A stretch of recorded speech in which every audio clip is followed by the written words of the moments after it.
the CMD of the company, Mr. Pratik Patel, joining us. Mr. Patel, hi, morning. Thank you so much for your time. And, let's start by talking about your FY31 vision. You have reiterated a target of crossing 1,500 crore in revenue by FY31. What are going to be some of the key growth drivers that give you the confidence in achieving this milestone?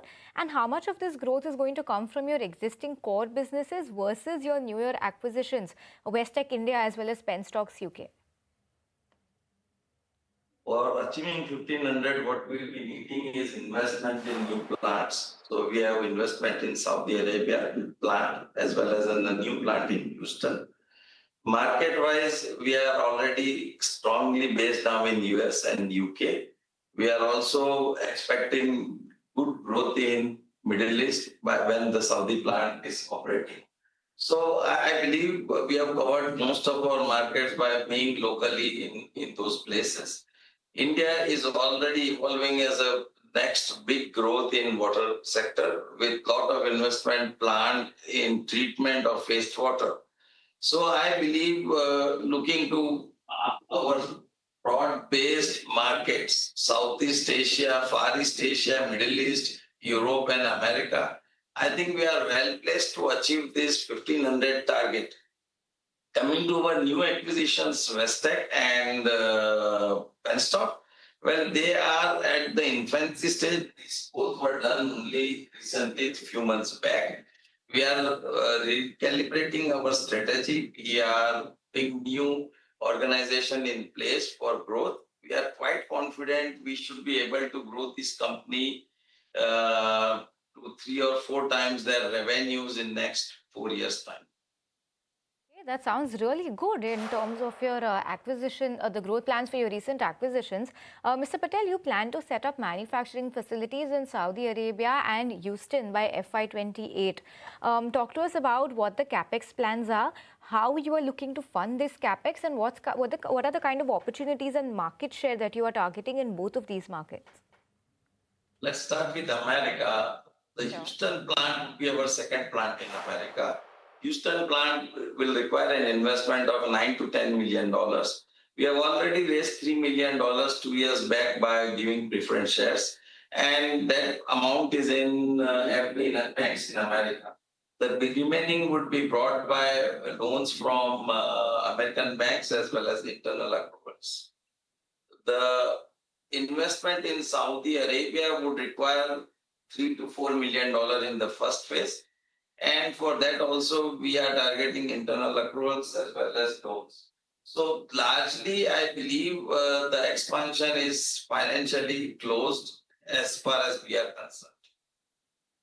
So no impact on the debt of the company whatsoever, right?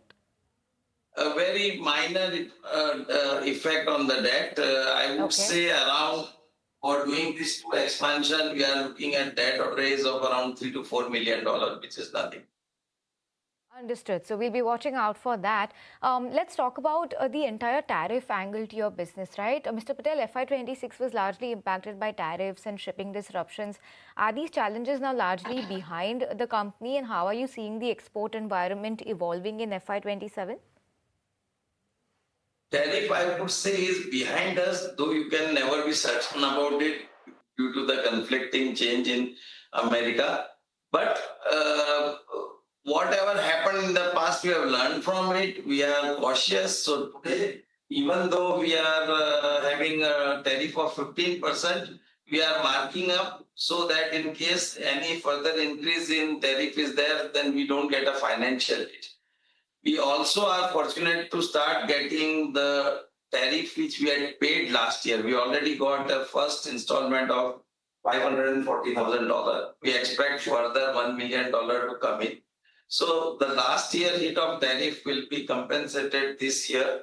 Tariff as such doesn't affect our marketing or our competitiveness.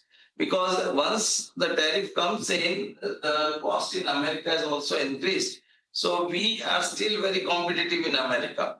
And for us, tariff is only an issue when we estimate X amount and the government increases that amount to Y. then only we have a problem of the difference being paid by us. Other than that, tariff is not an issue for us anymore. Okay, understood.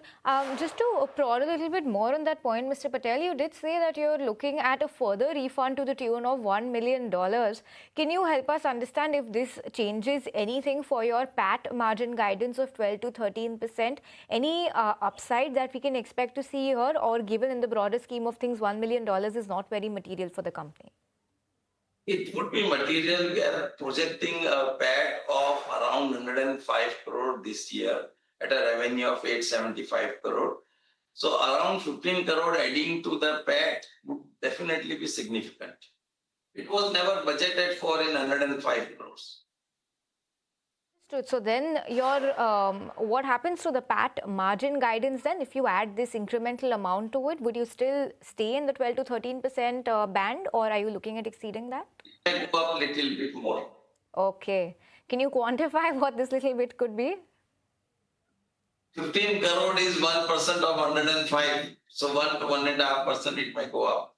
Understood. Lovely. Just wanted to hear that from you.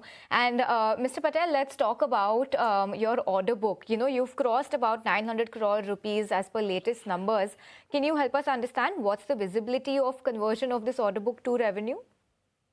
See, out of 912 odd crores which we have on order today, close to 85% would be executed within this year. 15% is spillover because they are already projected for delivery in 28, 27, 28. However, we have already achieved revenue of in excess of 125 crores. So if you consider that, we are comfortably placed to achieve revenue in excess of 875 crore and going as high as 900 to 910 crores. Okay, understood. And let's talk about one segment of your business. The company's Butterfly Gates has recently achieved the CAN 61 certification, which is globally recognized for drinking water systems. How significant is this opportunity for you, and what are some of the orders? If already you are in talks with somebody, can you give us some idea in terms of where the segment is headed? This is something which is a routine thing. We are making butterfly gates, but getting NSF certification means that we can supply for drinking water application. So it's not something which would materially change our way of working or way of getting business, but it may lead to an incremental 2 or 3% addition in revenue. Okay, understood. And you know, with a negotiated pipeline of roughly 55 crores awaiting conversion still, how is the overall order pipeline shaping up across India, US, and Middle East? Are you seeing any improvement in the Middle East business? Middle East last week we got an order for around 8 crore from Abu Dhabi. So yes, the traction has again started, but I would be conservative because the war has again started. So let us say that Middle East is still going to be dicey.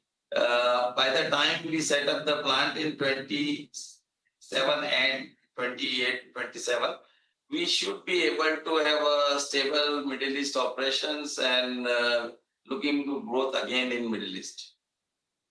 Okay, understood. And lastly, Mr. Patel, as per the latest earnings call, you have submitted offers of 800 to 900 million dollars worth of projects to Singapore to combat their rising sea levels, which start tendering in 2028. How confident are you in capturing this estimated 20 to 40% market share via these massive projects? Any progress on tenders? I understand they open only in 2028, but any update on that front? Singapore government has decided to do this investment, and they will do this investment. They want to save Singapore, they will have to do it. This investment will not be done in a year. It will be spread over 20, 25 years.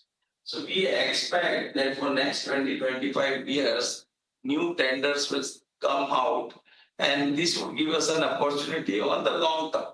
And we expect, as we are very strong in Singapore, and currently we are doing a similar job in Hong Kong also, which is also a 38 crore job for Inlong Barrage in Hong Kong. And this type of technology, not many companies in India or many companies even globally have it. So we are quite confident of having significant market share. I would say for such a big scale of operation, if we get 10 to 20% market share, because all the world leaders would be there. So if we get 10 to 20% market share, then too it should be a significant addition to our revenue for years to come. Okay, understood. And that sounds really good. Mr. Patel, it's been a wonderful time talking with you today. Thank you so much for your time today. Thank you. Thank you.